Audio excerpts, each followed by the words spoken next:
L'enregistrement.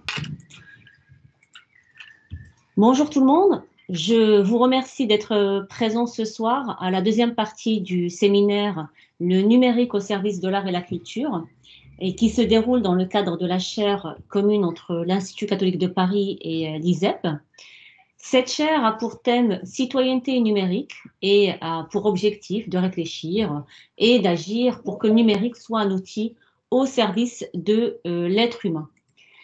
Ce soir, nous avons le privilège d'avoir avec nous Monsieur Gérald Kembelek, qui est chercheur en sciences de l'information et de la communication au laboratoire d'ICEN Île-de-France. Il est également coordinateur de la thématique data, médiation, valorisation et chargé de recherche au département des humanités numériques, sujet qui nous intéresse beaucoup. Et il fait ses recherches dans le cadre de l'Institut historique Deutsch, je ne sais pas si j'écorche le nom, Max Weber Stiftung. Et Gérard nous présentera aujourd'hui les méthodes de l'ingénieur au service de la culture et de l'histoire de l'art. Avant de donner la parole à Gérald, je vous demanderai juste d'arrêter vos caméras et micros pour ne pas consommer de la bande passante et puis de ne reprendre le contrôle de vos micros qu'à la fin de la présentation pour poser toutes vos questions. Si vous n'avez pas la possibilité de prendre le contrôle de vos micros, n'hésitez pas à utiliser le chat pour poser les questions et puis ensuite je me chargerai de les lire. Voilà, merci. Donc, du coup, moi, je surveille les personnes qui s'inscrivent pour pouvoir les ajouter au fur et à mesure. Et puis, je laisse la parole à Gérald. Alors, merci Raja. Je me demande si j'ai bien un retour image et le retour son. C'est parfait. On te voit et on voit les slides. Très bien, merci. Bonjour à toutes et à tous. Et merci de m'accueillir dans ce séminaire virtuel. J'aurais aimé le faire en présence avec vous, mais voilà, on n'est pas maître des événements. Alors, je voulais préciser quelques éléments. Oui, effectivement, je fais ma recherche au sein du Max Weber Stiftung, qui est un centre allemand. Et à l'intérieur de cet organisme allemand, je suis à l'IHA, c'est l'Institut historique allemand à Paris. Voilà. Alors, pour revenir brièvement sur mon parcours, je ne suis pas arrivé directement aux humanités numériques et aux sciences de l'information et de la communication. J'ai eu une carrière avant d'ingénierie en informatique, donc j'ai étudié et pratiqué l'informatique de gestion pendant quelques années, puis effectué un doctorat en sciences de l'information et de la communication à l'université Paris 8. Et je travaille régulièrement sur des projets d'humanité numérique, donc qui sont à la jonction entre les sciences humaines, on va dire les sciences documentaires, et bien sûr l'informatique, qui est une composante majeure pour les humanités numériques. Voilà, et j'ai co-dirigé entre 2016 et fin 2019 un master de data analyst qui s'appelle Mégadonnées Analyse Sociale au Conservatoire national des arts et métiers. Alors, dans cette présentation, nous allons parler d'histoire de l'art, de la critique d'art et des problématiques qui sont associées à leur étude. Alors, pour ce faire, nous allons parler d'interdisciplinarité et convoquer des méthodes qui sont tirées de l'Infocom, l'information et communication, de l'informatique, avec évidemment tout ce qui est la partie de modélisation, l'ergonomie des interfaces, les bases de données, du web des données liées, donc du web sémantique, de la data analyse, de la data science, en passant par les humanités numériques.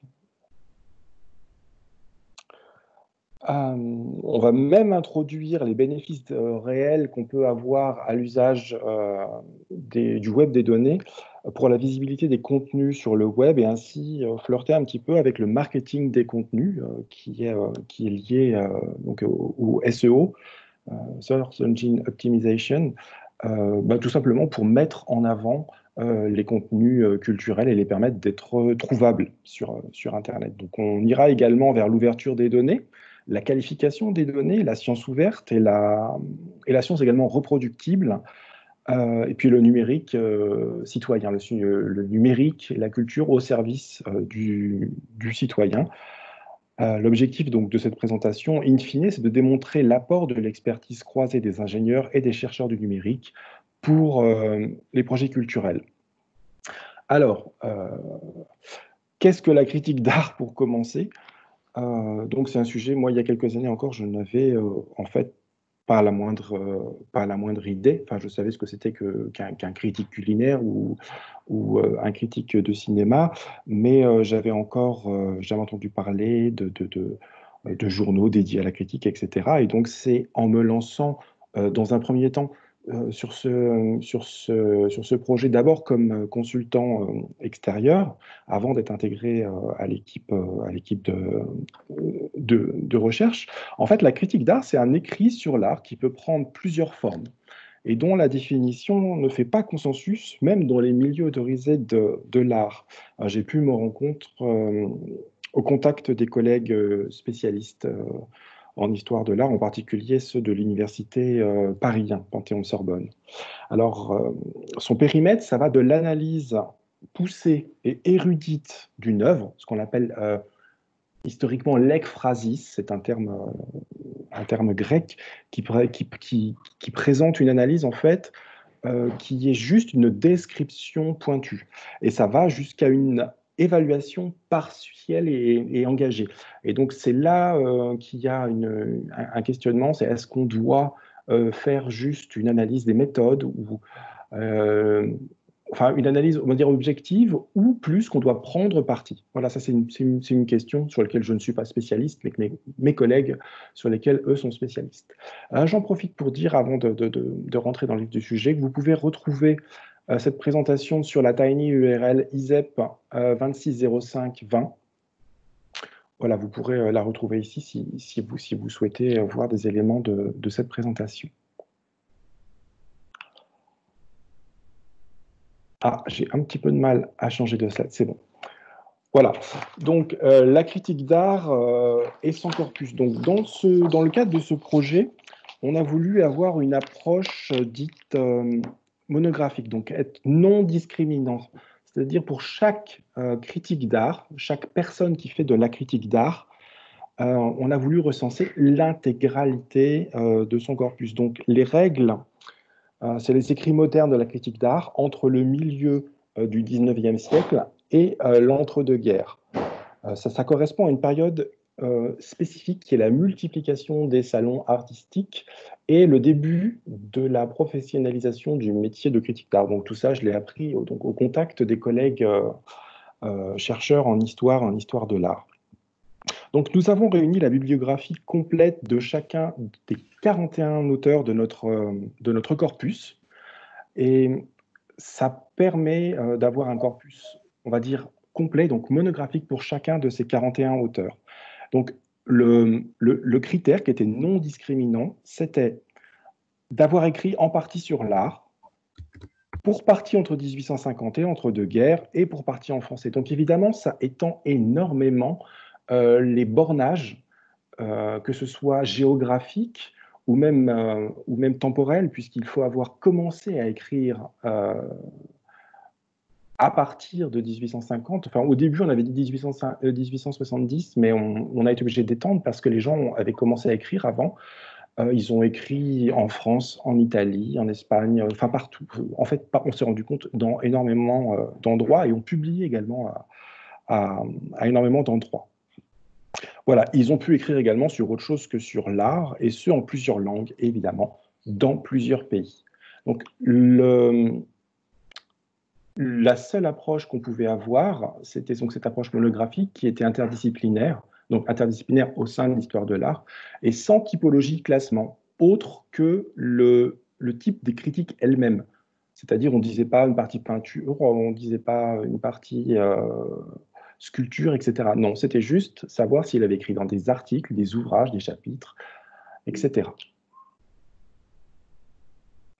Alors, on a eu une équipe pluridisciplinaire. On parle d'une rencontre, en fait, qui a commencé en 2014. Donc, on avait été approché, ma collègue Aurélie Desfriches-Doria, qui est maître de conférence à l'Université de Paris 8, et moi-même, par Marie Gisbert et Catherine Méneux, qui sont chercheurs en histoire de l'art sur l'Université Panthéon-Sorbonne, Paris 1.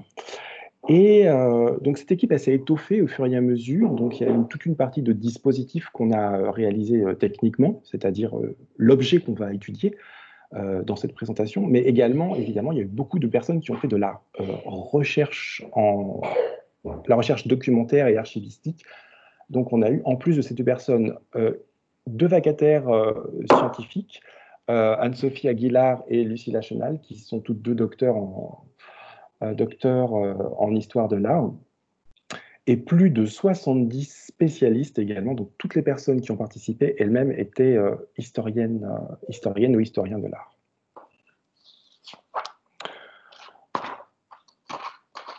Donc, ce projet fut donc dans un premier temps un moment d'échange. En fait, comme dans tout projet en informatique, comme dans tout projet de manière globale, il y a un moment d'avant-projet, un moment d'intense échange pour comprendre et formaliser les besoins et les problématiques de chacun.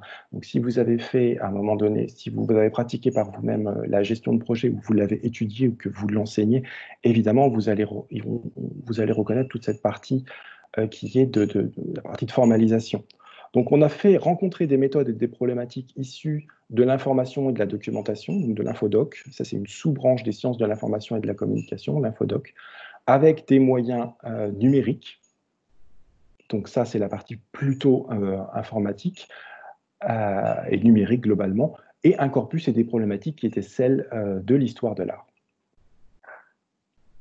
Voilà, donc là, une petite timeline, je n'ai pas voulu vous mettre un diagramme de Gantt, mais une petite timeline du projet qui dure en fait maintenant depuis presque 6 ans, qui a pris beaucoup de temps. Vous voyez, au départ, on a juste eu quasiment une année sur la modélisation, trouver le modèle conceptuel initial de l'écosystème de la critique d'art. Et donc ça, c'était pas trivial pour moi qui ne le connaissais pas. En fait, je ne connaissais rien à la critique d'art, et ma collègue Aurélie Desfrigeria ne connaissait rien non plus.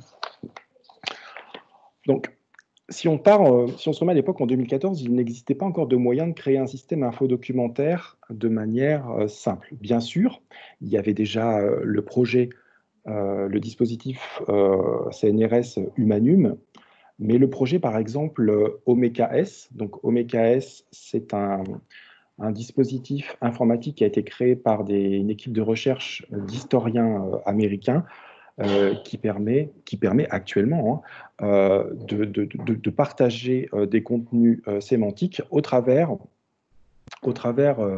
une interface, et surtout de sémantiser les contenus et de les relier les uns les autres avec des serveurs d'autorité. Donc en fait, ce qu'on a fait, c'est qu'on a réalisé un dispositif from scratch avec la connaissance fine de la problématique de Catherine Méneux et de Marie Gisbert. Donc de ma maîtrise des bibliographies, j'avais fait une thèse en fait sur les bibliographies scientifiques, la gestion des bibliographies scientifiques. Donc ça, c'était ma thèse de doctorat en 2012.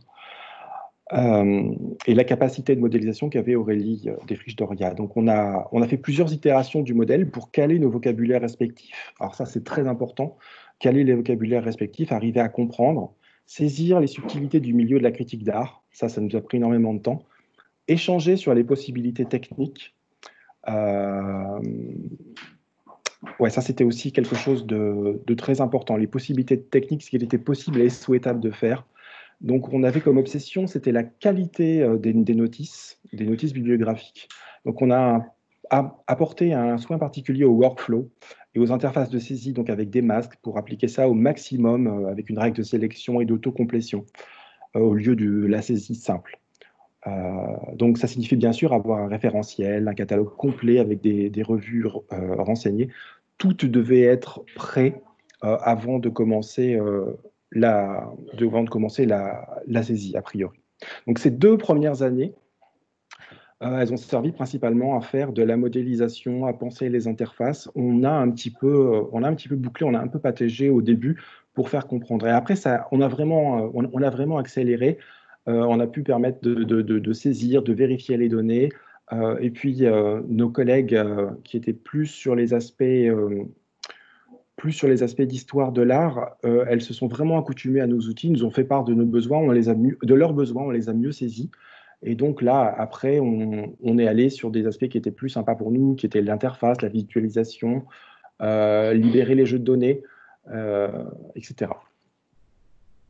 Alors au début, on a fait quelque chose de très simple. on est parti sur un modèle, voilà, la manière dont on voyait les choses. C'était vraiment. Donc ça, c'était la manière dont on l'avait vu. Donc c'était très simple à dire, c'était que un critique d'art, un homme critique d'art ou une femme critique d'art, rédigeait des critiques dans des ouvrages qui étaient des revues, etc., ou alors dans des périodiques. Ça, c'était notre vision simpliste. En fait, ça c'est un peu compliqué. On a été rattrapé, comme toujours, quand on fait de la modélisation, par une réalité. Et cette réalité, bon, là, on n'aurait pas le temps de tout expliquer, mais c'était heureusement qu'on a passé beaucoup de temps sur ces modèles, parce que sinon, on aurait été bloqué au moment de la saisie et de la restitution. Voilà, il était très important pour nous donc d'avoir des données qui étaient qualifiées, parce qu'on souhaitait avoir au maximum une interface de recherche pour les chercheurs et les doctorants et les étudiants, et puis même tout public, qui puisse avoir accès à des données. Donc des données qui sont... là, on part sur des données qui sont qualifiées dès le départ, puisque ce sont des recherches en archives, en bibliothèque, des recherches dans des correspondances, etc., pour arriver à avoir des contenus qui sont très fins. Et donc, on trouvait dommage de ne pas avoir un outil qui puisse retranscrire fidèlement ce dont on avait besoin. Enfin, c'est la qualité de ces notices. Donc, on a pensé vu qu'on avait des données très qualifiées, on a pensé qu'on pouvait les utiliser plus tard pour exposer ces données, pour avoir une bonne éditorialisation des contenus, des liens entre les auteurs entre eux, les auteurs avec les revues, etc. Donc ça, évidemment, on y reviendra, mais ça fournit, si on le sait le faire correctement, des possibilités d'optimisation pour les moteurs de recherche. Ça permet également de faire de l'interrogation sémantique avec des langages et des raisonnements sémantiques qui sont autorisés. Ça permet d'identifier individuellement les contenus dans les pages pour une meilleure citabilité des contenus à l'intérieur même des pages. Ça permet également la détection des notices bio et bibliographiques dans les pages avec les outils que les chercheurs ont. Je ne sais pas si vous avez déjà entendu parler de Zotero, de Mendeley, qui sont des outils qui permettent de détecter les notices dans les pages web. Et donc, il y a un gain de temps énorme si on détecte dans une même page 100, 200, 300, 1000, 6000 notices. On est arrivé à des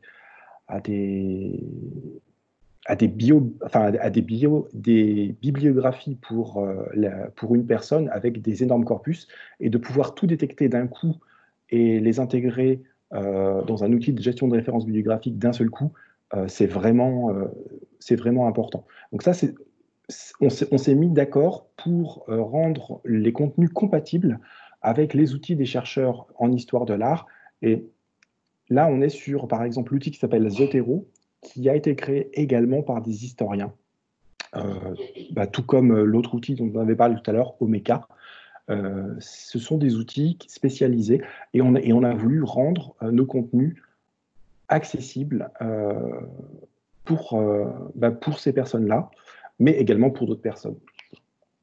Donc, on avait des contraintes qualitatives. Donc, le principe de la recherche des contenus, la collecte des données se faisait en fait manuellement par des chercheurs et des spécialistes, donc en master, en doctorat, en post-doc, ou voire des maîtres de conférences en histoire de l'art. Et le point qui était important, c'est que ces bibliographies étaient d'abord générées sur papier, donc c'était vraiment une recherche pointue. Et une fois que les collègues spécialistes de la critique d'art en étaient satisfaits, ces notices, elles étaient saisies, et quand tout le contenu avait été trouvé. C'est-à-dire qu'il pouvait se passer 6 mois, 1 an, voire plusieurs années avant qu'un corpus de plusieurs milliers de notices ait été collecté entre toutes les bibliothèques françaises ou européennes. Voilà. Donc, il y avait une passe de relecture qui a été faite, donc avec une curation drastique. Donc, je peux vous dire que les vacataires scientifiques qui ont fait ça avec un travail remarquable de relecture pointue. Donc, c'était entre autres quelqu'un qui avait un doctorat spécialisé sur la critique d'art qui qui faisait ça. Et donc la saisie était très encadrée. Donc on a voulu que le dispositif, on verra tout à l'heure hein, des captures d'écran, la saisie soit faite par des étudiants avancés et des chercheurs. Donc pour pouvoir dire, on est sûr d'avoir de la qualité sur nos notices. Donc les dossiers étaient systématiquement relus, même après saisie. Donc on avait plusieurs passes de qualité. Voilà. Alors, on a eu quelques contraintes organisationnelles qui, moi, au début, ancien informaticien en informatique de gestion, me paraissaient pas possibles et pas souhaitables.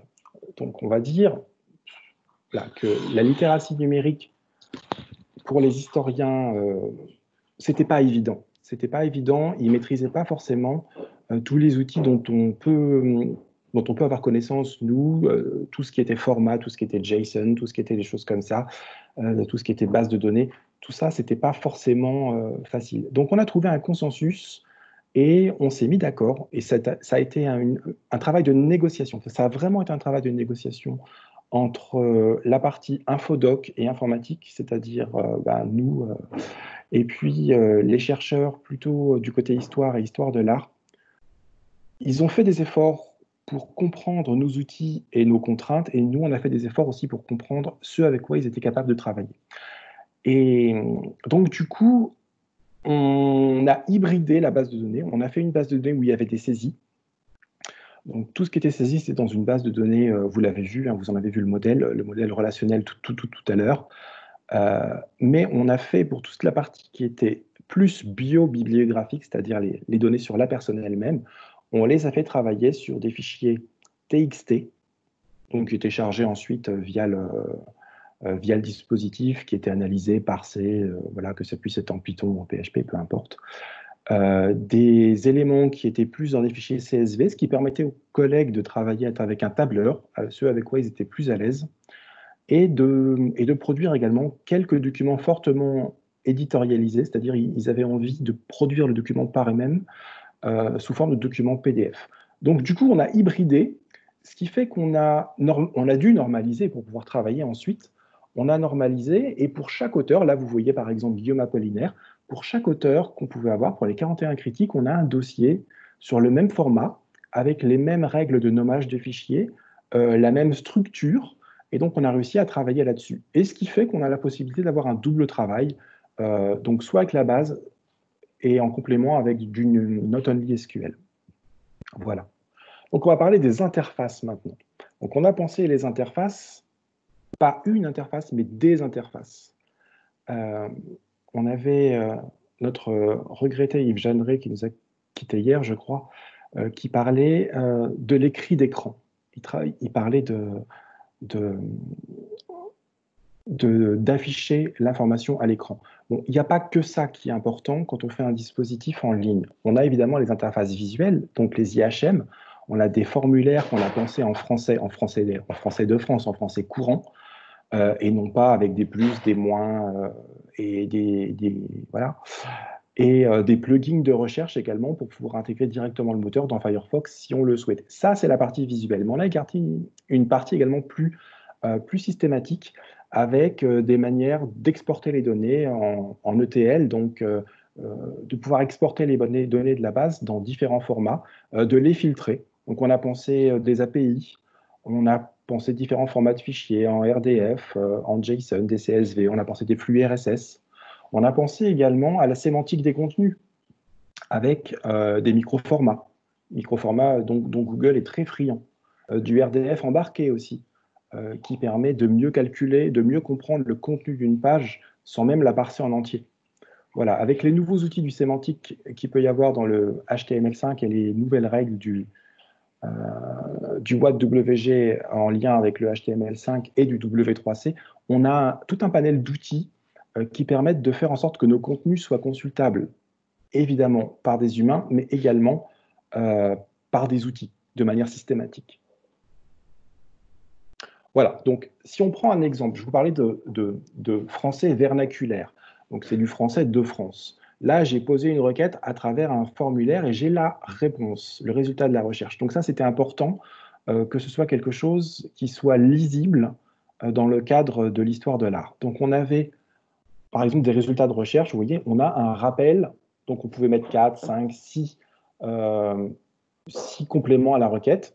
Donc là, c'est la requête est un article de revue, le titre ou le complément titre de la revue contient le mot guerre. Ça a été signé sous la forme d'un pseudonyme et un des auteurs doit être Ricciotto Canudo. Et la période de recherche est évidemment entre 1914 et 1918. Voilà. Donc ça, c'est l'idée qu'on ait quelque chose de visuel avec un rappel des termes et des éléments clés. Et vous voyez, on a les résultats. Les résultats, grâce aux technologies Context Object in Span et RDF, on a la possibilité d'exporter les données vers les outils des chercheurs, comme Zotero, pour sortir les notices et les stocker pour une recherche ultérieure, c'est-à-dire pour pouvoir réaliser plus tard sa bibliographie. Mais on a aussi également, si vous voyez sur la droite, exporter les données au format JSON. Donc cette requête-là, on a la possibilité de récupérer les contenus dans JSON ou dans CSV. Donc là, ça va, on a une requête avec 8 éléments de réponse, mais on peut aussi avoir plusieurs milliers. Et là, ça devient intéressant de pouvoir avoir un format JSON bien structuré ou un format CSV pour ensuite faire de la fouille de contenu dessus et refaire une passe de filtrage. Voilà, donc je vous ai mis quelques éléments. Là, on a fait avec le format XML Open URL, un plugin pour avoir un moteur de recherche spécifique pour ceux qui passent beaucoup de temps sur notre dispositif, ceux qui font par exemple un doctorat sur la critique d'art, et il y en a. Voilà, un moteur de recherche interne, un moteur de recherche, on va dire, de recherche simple, à la Google en mode basique, mais également, là vous voyez, le moteur de recherche avancé qui permet d'avoir une recherche très encadrée pour pouvoir simplifier l'accès. Et donc là, par exemple, si on prend l'article du périodique, on va commencer à voir si le périodique il est dans la base, juste en tapant les quelques premières lettres. Et dans ce cas-là, il y a des compléments, il y a d'autres champs qui arrivent, qui disparaissent. On essaye de faire un peu de UX pour rendre ça juste agréable à l'utilisateur. Voilà, on peut filtrer également par auteur, spécifiquement pour avoir accès à tout, à des bibliographies complètes de chaque auteur. Et ça, c'est ce que je vous montrais tout à l'heure. Donc ça, c'est une page qui est générée à partir des contenus hybrides. Alors, on a des contenus qui viennent de la base de données et des contenus qui viennent également, là par exemple, les autres signatures recensées pour ce critique, il s'agit en fait des pseudonymes qui ont été utilisés par les critiques d'art, et ça, c'est extrait en direct de la base de données. Alors que ça a été volontairement fait, ça aurait pu être généré sous la forme d'un PDF. En PHP, ça se fait très facilement, mais les collègues ont préféré le faire manuellement pour avoir la main sur ce qu'elle, pour pouvoir présenter différemment. Voilà. Donc ça, c'était un choix qui a été respecté. Les principales collaborations, c'est pareil, c'est quelque chose qui a été éditorialisé pour partie, mais qui est tout à fait calculable dans la base de données. Voilà. Donc, je reviendrai sur ce concept de biobibliographie tout à l'heure quand on parlera de prosopographie. C'est quelque chose qui n'est pas forcément trivial, tout le monde ne connaît pas ce terme. Moi, le premier, il y a quelques années. Voilà, donc on peut naviguer directement dans une bibliographie, ou on peut également, quand on fait une requête, vous voyez là, c'est un résultat de requête comme j'avais tout à l'heure, j'ai fait une requête sur timbre, sur pseudonyme, Roger Marc, etc., entre 1890 et 1920. Et le résultat que j'ai, vous voyez, j'utilise le plugin de recherche Open Data Sniffer qui permet de chercher des petites formes sémantiques à l'intérieur des pages web.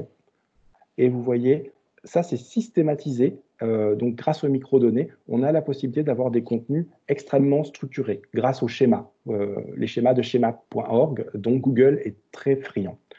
Donc avec ça, on a la possibilité de créer des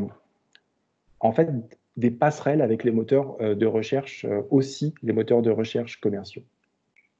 Voilà, vers la prosopographie. Donc ça, c'est un aspect de la recherche sur lequel on souhaite aller, mais on n'est pas encore réellement rentré dedans. Donc, la prosopographie, c'est étudier un petit peu la vie d'une personne et ses relations.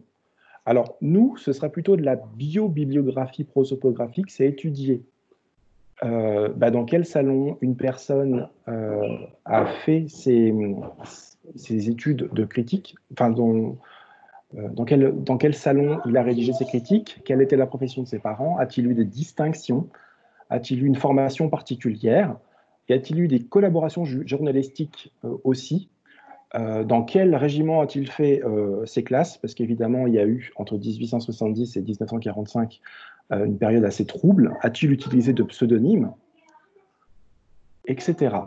Appartenait-il à des syndicats, et ça va être très intéressant au niveau sociologique, donc de faire en fait une sociologie de la critique d'art pour essayer de comprendre le contexte de cette production de critique d'art par rapport au fait qu'une personne ait telle ou telle tendance politique, vienne de telle catégorie socio-professionnelle, voilà, etc. On peut arriver à faire des calculs intéressants grâce à ça. Voilà, donc là, je vous parlais de la prosopographie d'un auteur, par exemple de Guillaume Apollinaire, donc avec son pseudonyme. Et là, vous voyez, ça c'est la page visuelle. Et sur la partie de droite, toujours avec le plugin OpenLink Structure Data Sniffer, j'ai la compréhension en fait de son tissu social en disant voilà quel est son vrai nom, voilà sa date de naissance et son lieu de naissance, quels sont ses pseudonymes, etc.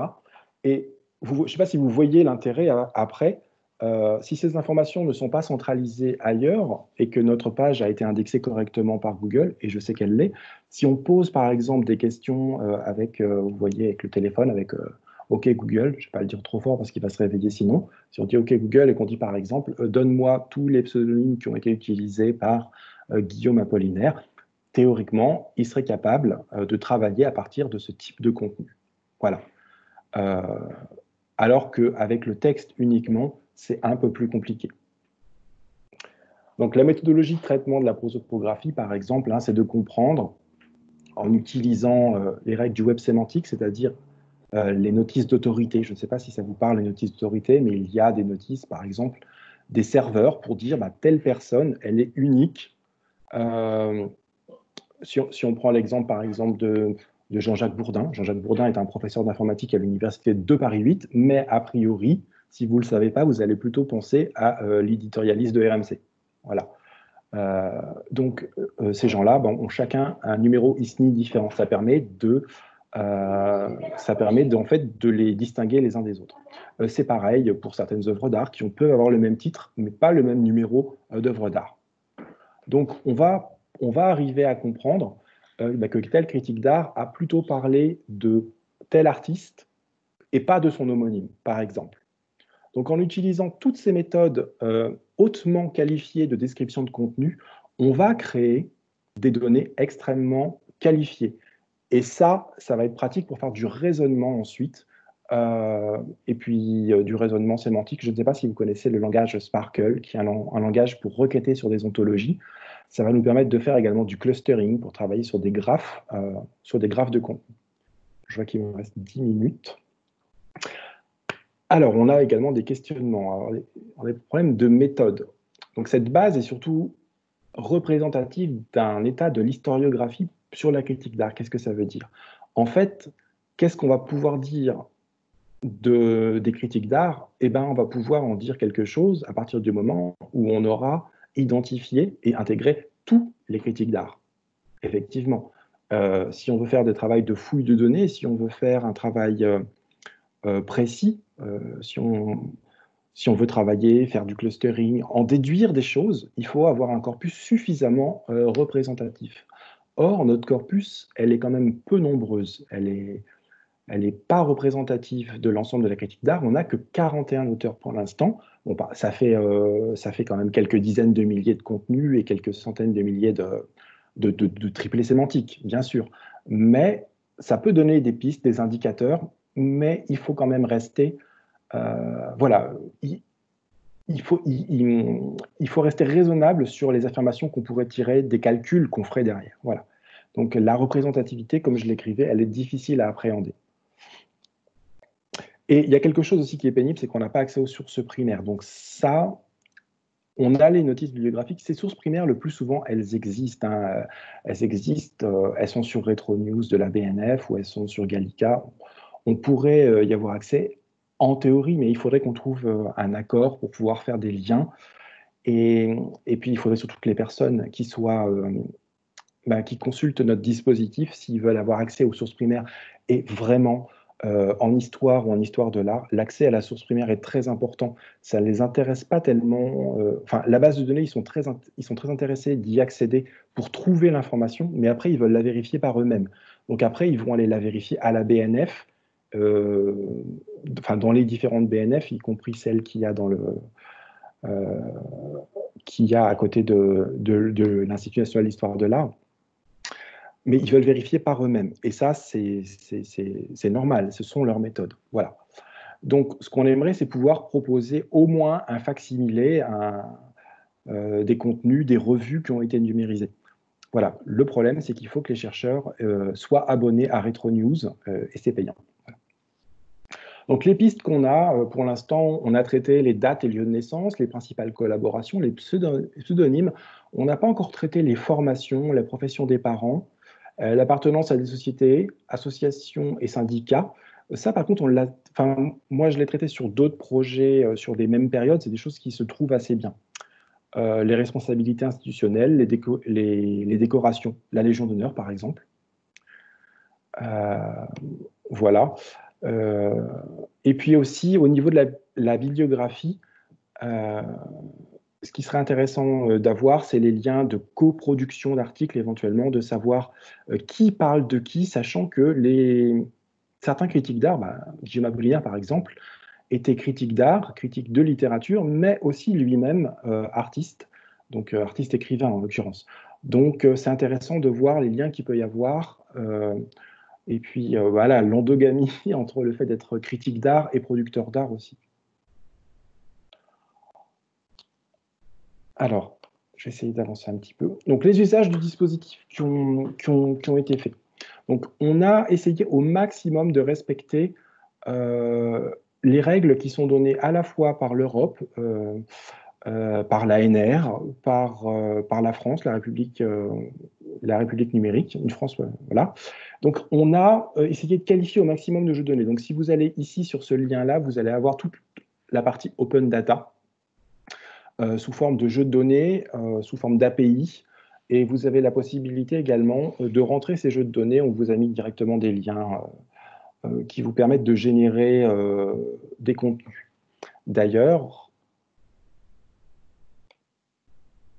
voilà, on a réalisé sur les premières années ce qu'on appelait des hackathons, c'est plutôt des datatons, parce que l'idée, c'est pas de hacker des systèmes, puisque nous, le système, il est au maximum ouvert. Tout est ouvert, tout est open. On a des API.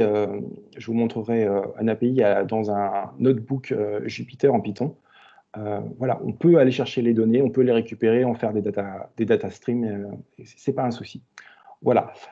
Pour s'approprier l'interface de recherche, pour extraire des données d'une base de connaissances, pour faire parler les données en faisant du clustering, de la représentation, de la carto, faire des hypothèses, confirmer ou infirmer grâce à ces connaissances et communiquer ces résultats. Donc l'idée, c'est qu'on a mis dans une même pièce des chercheurs en histoire de l'art, des documentalistes, des informaticiens, des gens que ça intéressait, puisqu'on a communiqué là-dessus de manière assez générique, des étudiants.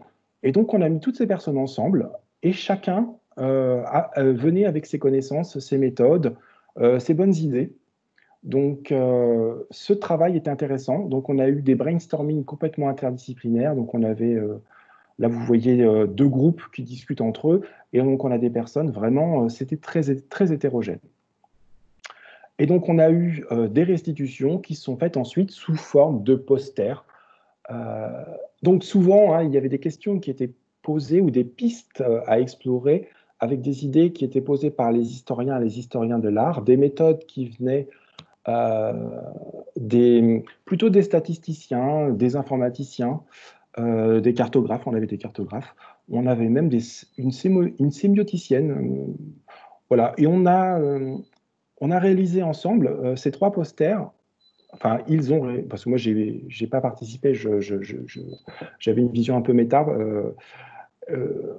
3 posters, donc avec des méthodes, ce sont des méthodes qui sont plutôt sciences dures, mais appliquées aux sciences humaines et sociales, et en particulier à l'histoire de l'art. Donc là, des méthodes vraiment hybridées. Donc là, c'était vraiment, comme je les mettais en haut, c'était vraiment la citoyenneté numérique. Qui est intéressé par les résultats de la recherche française vient, regarde, partage, donne son avis, et il en est sorti des choses qui étaient intéressantes, des pistes de recherche. Euh, Évidemment, ça peut être des méthodes avec de la statistique, avec des hypothèses qui sont posées, qui sont vérifiées ou infirmées, ou des méthodes vraiment d'exploration avec du clustering, on fait un regroupement et on regarde ce qu'il en sort. Voilà. Ça, je l'ai utilisé.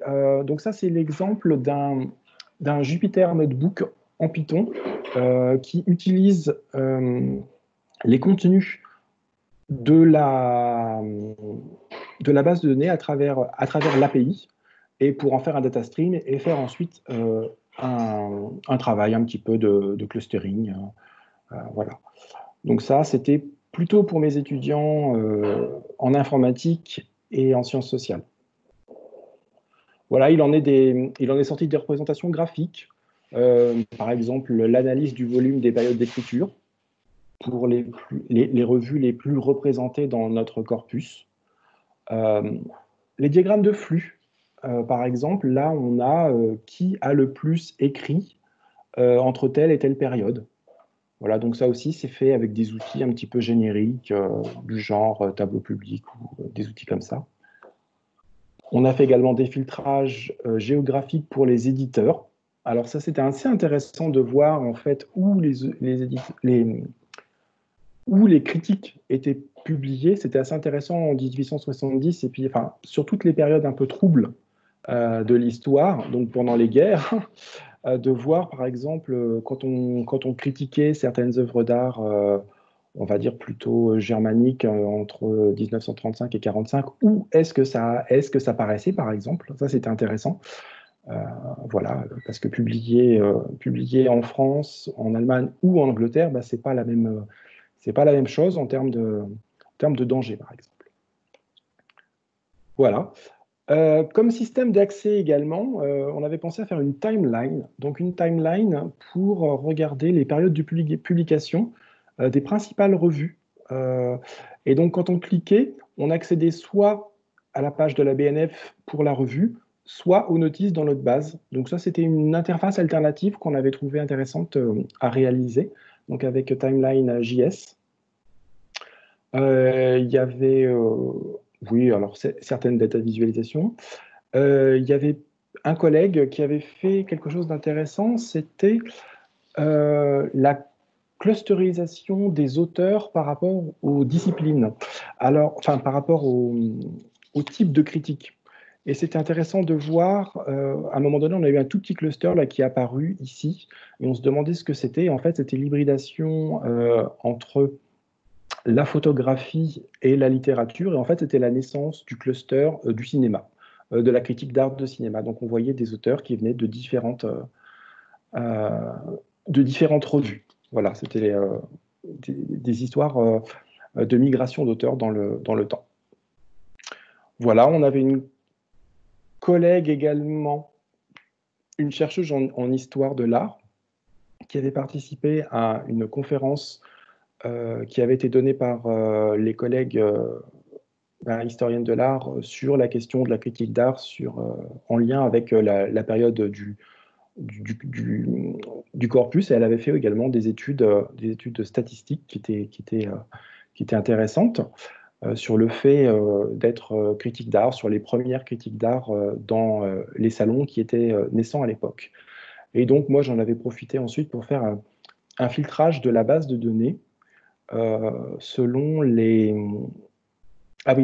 tous les différents pseudonymes qui avaient pu être donnés pour chaque auteur qui signait également de pseudonymes. Voilà. Donc, ça permettait d'avoir un accès encore différencié avec des hyperliens pour voir que, par exemple, Ricciotto Canudo avait eu énormément de pseudonymes. Voilà. Alors, il me reste encore un tout petit peu de temps, mais très peu de temps. Les choses qu'il reste à faire, donc les perspectives. Donc, on voudrait aligner encore plus de contenu avec des modèles et des fragments extérieurs. Donc, on aimerait faire encore plus de sémantique des contenus avec des identifiants extérieurs, etc. Et donc, enrichir et aligner la base avec des liens extérieurs. Donc, faire également des liens sortants, une fois qu'on aura trouvé un moyen, on va dire, plus légal de le faire. Et puis, donc, pouvoir faire des liens avec Gallica, la base de données d'images, la banque de données d'images de la BNF, RetroNews, la banque de données d'anciens journaux, l'ISNI. Donc, l'ISNI, c'est les identifiants internationaux des personnes. D'ailleurs, j'ai une petite remarque. Avec la qualité du travail qui a été fait par les collègues en termes de recension, on s'est rendu compte qu'il y avait des erreurs qui étaient faites même chez on va dire les autorités, parce que ce sont des autorités, l'ISNI, et donc ils avaient fait une petite erreur, et donc on leur a envoyé une proposition pas de correction, mais si quand même de correction, et ils l'ont accepté avec beaucoup de plaisir. Voilà. On voudrait faire du requêtage à travers les URL. On aimerait augmenter aussi la possibilité de faire des requêtes en langage Sparkle, c'est-à-dire à travers des langages de raisonnement sémantique, rendre encore plus les interfaces intuitives et interactives, et proposer également plus de variétés de jeux de données. Et évidemment, les migrer ensuite vers les bases du CNRS, Nakala, qui est une base de données qui permet de stocker les contenus et puis pour en faciliter l'accès à tous les citoyens. Voilà, avancer encore sur la prosopographie dont on a parlé. Et puis également, on a pensé, mais ce serait peut-être un petit peu compliqué à faire, aligner, parce que ça demande de retravailler dans un point de vue documentaire, chaque notice avec un alignement sur un thésaurus spécialisé en patrimoine culturel qui s'appelle CIDOC CRM. Voilà, je vous remercie pour votre attention. Merci Gérald, merci pour cette présentation très complète. Alors, place maintenant aux questions. Vous pouvez, comme je l'avais dit, soit reprendre le contrôle de votre micro, soit les écrire directement sur le chat si vous n'avez pas accès au micro. Alors, nous n'avons pas, j'ai pas pu passer des questions sur le chat. N'hésitez pas à reprendre le contrôle de votre micro.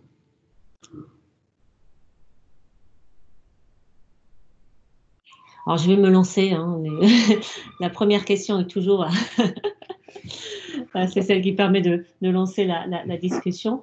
Alors, tu as parlé d'un certain nombre d'outils et des technologies qui sont liées à l'informatique et aux technologies du numérique et qui sont appliquées donc, au domaine de l'histoire de l'art, etc. Et tu sais qu'on parle beaucoup, enfin, tu as cité NoSQL, tu as cité SparkQL, etc. Et on parle beaucoup aujourd'hui de deep learning et ça touche le domaine de l'analyse textuelle. Est-ce que c'est un domaine qui a touché aussi le domaine de l'art? Alors, le domaine de l'art en général est évidemment touché par le deep learning, par éventuellement l'analyse des œuvres d'art elles-mêmes, l'analyse des gros textes, évidemment, l'analyse des gros textes avec des outils spécifiques. Mais dans le cas de notre corpus là, on n'a pas suffisamment de volume. Je crois qu'on doit être on doit être, oui, plusieurs dizaines de milliers de données, mais on n'aurait pas suffisamment de jeux pour faire de l'entraînement et puis pour ensuite travailler, malheureusement, en l'état. Mais de manière générale, oui, dans l'art et dans l'histoire de l'art, on utilise ces technologies. D'accord. Bon, on peut se baser aussi sur des bases de données existantes, parce que c'est ce qui se passe aussi dans le monde du deep learning. On peut soit partir d'une base de données gigantesque pour faire ces modèles, mais on peut aussi partir des modèles pré-entraînés et faire ce qu'on appelle du transfer learning. Donc, est-ce qu'il existe des bases de données ailleurs sur lesquelles on peut… Mais peut-être que la langue ou enfin, des données contextuelles vont peut-être rendre la chose difficile. Parce qu'il faut avoir quand même des données en français. Voilà. Je vais être dérangée 2 minutes.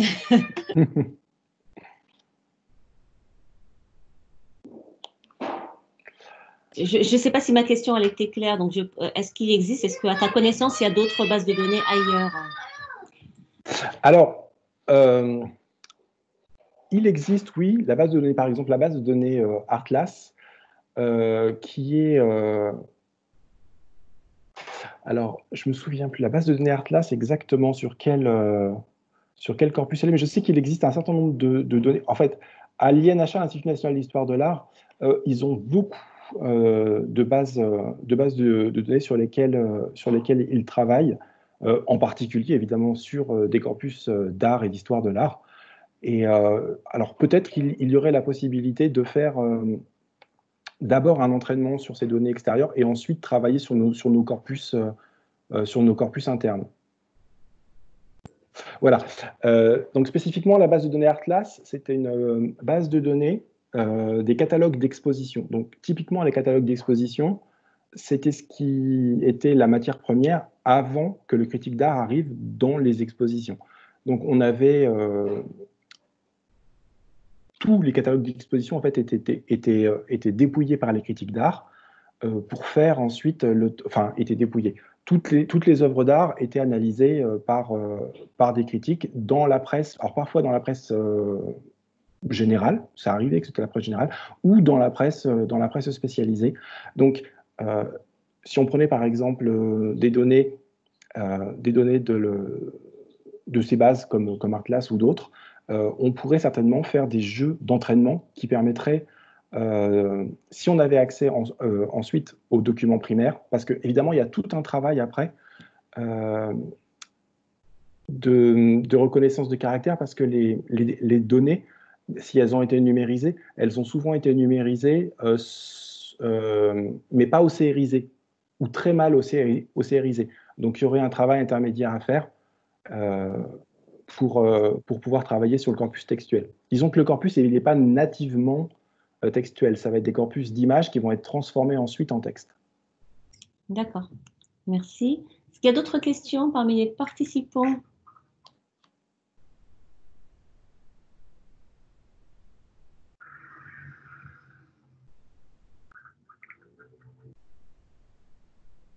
Non?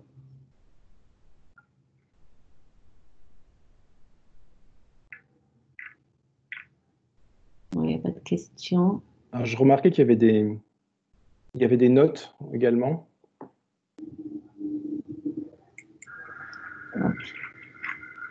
Non, je viens de regarder dans le chat. Bon, si il n'y a pas de questions, en tout cas, cette présentation, elle est enregistrée, elle vous sera donc diffusée et envoyée pour pouvoir la revisionner en replay. Il y aura aussi les coordonnées de Gérald pour pouvoir lui poser des questions directement. Merci encore. Il me semblait avoir vu une question sur… Non. Sur ce qui concerne les jeux de données. Je viens de revérifier. J'ai rien de mon côté, mais peut-être que la personne qui l'a posé peut prendre la parole. Non. En tout cas, merci beaucoup. Merci pour ta disponibilité. Merci pour le temps que tu nous as consacré aujourd'hui et puis pour cette présentation très riche. Et je vous souhaite à tous et à toi en particulier une très bonne soirée et à très bientôt. Merci. Au revoir. Au revoir.